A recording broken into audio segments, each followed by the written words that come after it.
Who am I speaking to? This is Jeff Pulver.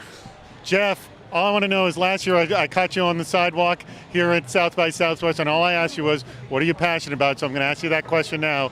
What are you passionate about? You know, in the past year I've discovered we're living in John Lennon times. We're living in a time where the world is getting together, the world is flat. And when billions of people can discover each other online, we can share feelings, we connect with our souls.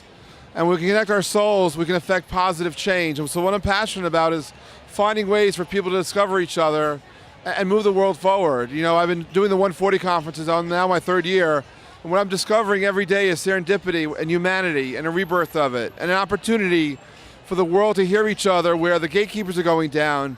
It's not just the revolutions we hear about in the Middle East that's happening in Africa, right? We're finding absolutely in horrible, bad times we have reasons to live, to encourage other people to feel good, because we all feel each other's pain, but we're there to support each other too. And so what I'm passionate about is communications, but at the end of the day, it's about people, and it's about love, it's understanding. I only regret that John Lennon wasn't around these days, because I really believe we're living in John Lennon times, and the lyrics he wrote very much pertain to today more than any time I know. So hold it, let's go back onto, using this passion and this communications during, times of great need and crisis, like, we've got the crisis in Japan. What have you seen that's been so impressive in the communication sphere, maybe from the 140 conference here at South by Southwest? What I've found the most impressive is there's a back channel that exists.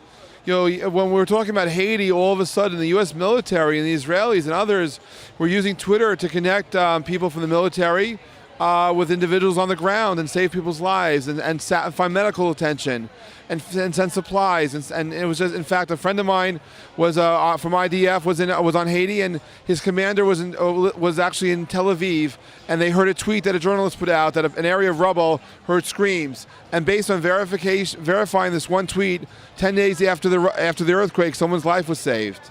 And it's things like this where we have all different industries getting together and supporting each other for no reason other than the fact that we're all in this together. So in terms of what's happening in Japan right now, sometimes it's just sharing information, because at the end of the day, touching one person's life is the first thing you do to touch 10 million people's lives. And I think that what we can do very much so is care, share, engage, listen. And unfortunately, as the world goes on, there will continue to have tragedies, but we also find happiness. A friend of mine, Deepak Chopra, he and I are looking at launching a network called the Happiness Network. We believe, Deepak and I believe, that if you have 3 happy friends and I have 3 happy friends, we can connect our networks and push happiness. And I think this is what we're going to, is we're touching the human energy, the spirit, that makes all of this just happen. So what drives me is seeing, for the first time in our history, the world so close. In a world that will soon have 7 billion people, we're all connected as one. And it's an amazing thing to see. And it's that love that comes out, which is just there. And if you're ignorant of it, I'm sorry, but you don't have to be too far to feel it. And whether it's for tragedy or for opportunity, just open your eyes, open your soul, and feel it. And maybe you can make a difference too. All right, we have to close with a hug, Jeff. Hold on.